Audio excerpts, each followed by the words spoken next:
Hello, I'm Hugh Alban, landscape photographer and Sigma creator. Welcome back to the landscape.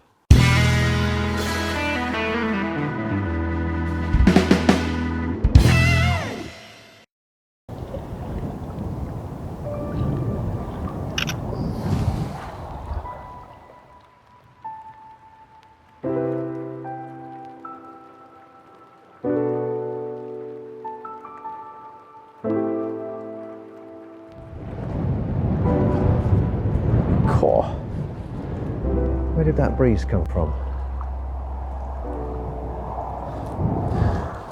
Greetings, folks.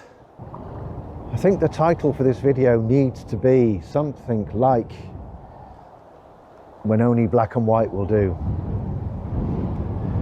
Simply because the scene that I have in front of me is all about light and contrast, and I'm hoping that the video camera is picking out these light rays coming through the clouds and hitting the landscape, and they are forever changing. I must have been here for an hour at least, and I almost can't tear myself away because it keeps changing, and it's just changed again. I mean, I was going to say it's a nightmare. It's not a nightmare, but it's definitely not particularly easy to work with. While I'm talking to you, I'm going to try and frame up another one. Oh, what does the histogram look like? Histogram looks okay. So, I'm going to show you some pictures on the back of the camera in a moment. But, oh look, it's changed again. I've now got light on the land right in front of me, and a big God ray out on the right.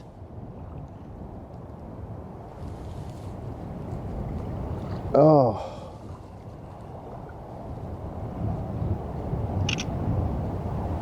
that is so nice. Do that again, actually. Ah.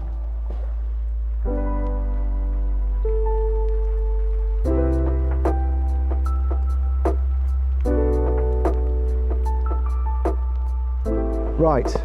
Oh my God, it has changed again. Hopefully you can see my dilemma. A, the rays of light are changing, but B, the sun is moving through the sky. I know we're moving, the sun isn't. So the sun is actually becoming higher and higher in the sky. What that's doing is that's allowing the sunlight filtering through the gaps in the cloud to illuminate more of the landscape. When I first got here, the mountains, the face of the mountains facing away from me, they were being illuminated.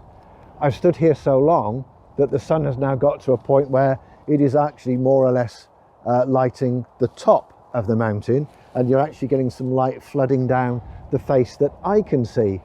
And it's doing it right now. In fact, it's the face out on the right that's catching the light. And I'm really sorry, I know I shouldn't do this, but I'm going to, although it serves quite well as a reminder. So there are three things I guess that I'm fighting. One, the scene forever changing, and the light beams getting stronger or weaker dependent on what's going on. And I am really sorry, but I'm going to have to keep taking images here because it's one of those situations where you've just got to keep taking frames, and then, you know, choose when you get home those that really, really resonate the strongest. So, three things. One, I can't tear my eyes away from the scene, which kind of, right, why am I trying to make a video of it then? Well, why not? It's great to share this sort of stuff with you. And just as quickly as that beam there on the left got strong, it's faded away. So yeah, three things. Second thing is highlights. So there are gaps in the cloud that are incredibly bright.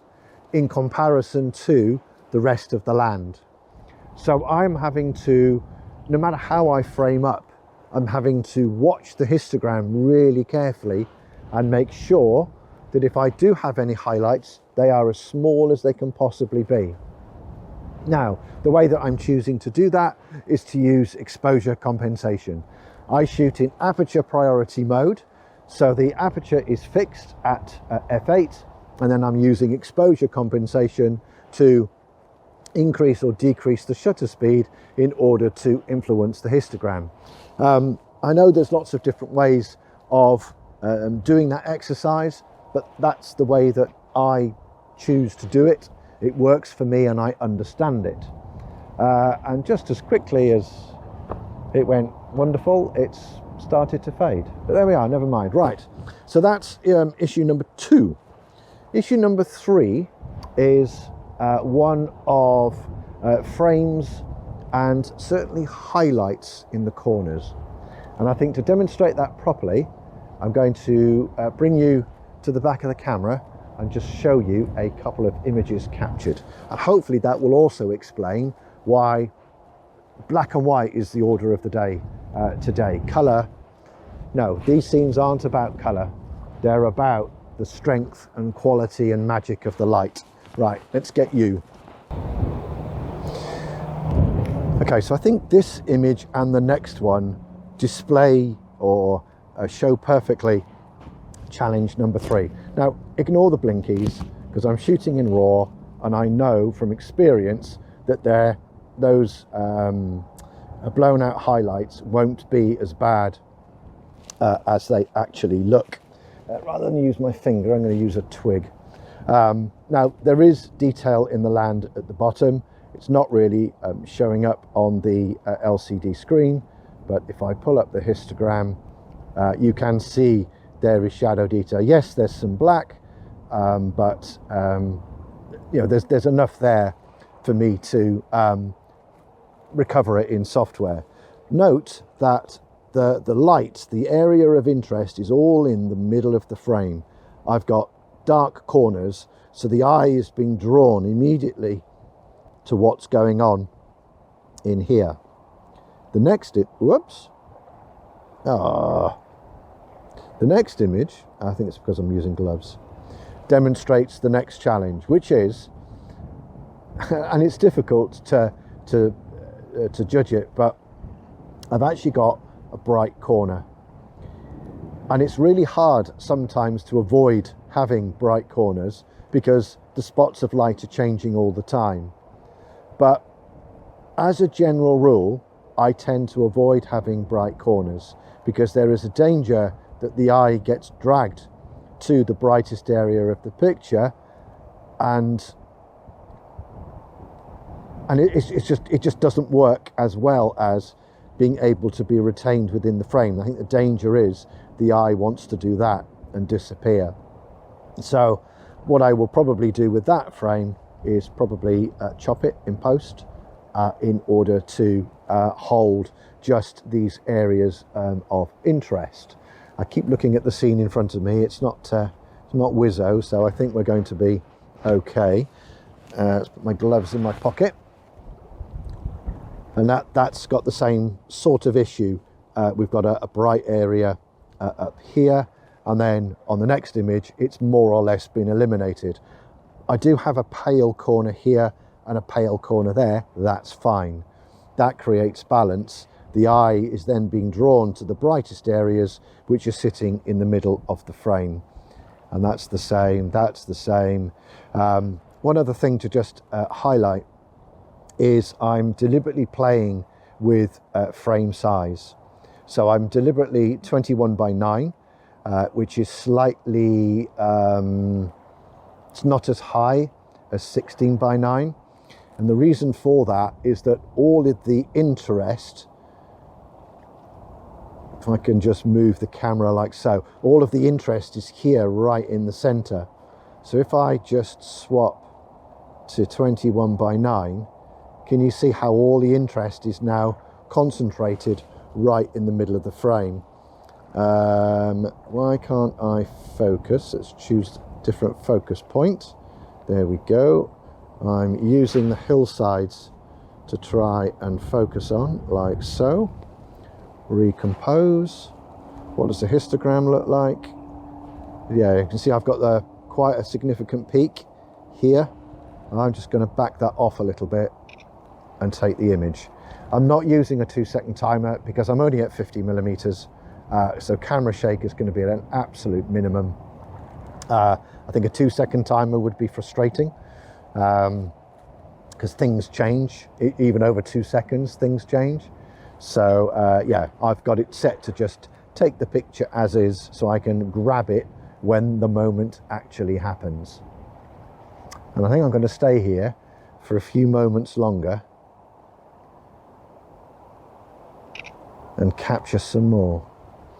Let me just brighten up the scene so you can see it more clearly. What's happening now is that this piece of land here, that's actually catching some light on both sides. But I'm going to pull the exposure back. Yeah, that's lovely. A nice strip of light right the way across the middle of the frame. I come out a little bit. Can I contain it? Possibly. Need to be careful because I'm bright up here. So I think come in a tad. Let's refocus. Find something to focus on. There we go. Recompose. Take the picture. Lovely.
So I'm going to leave this video here.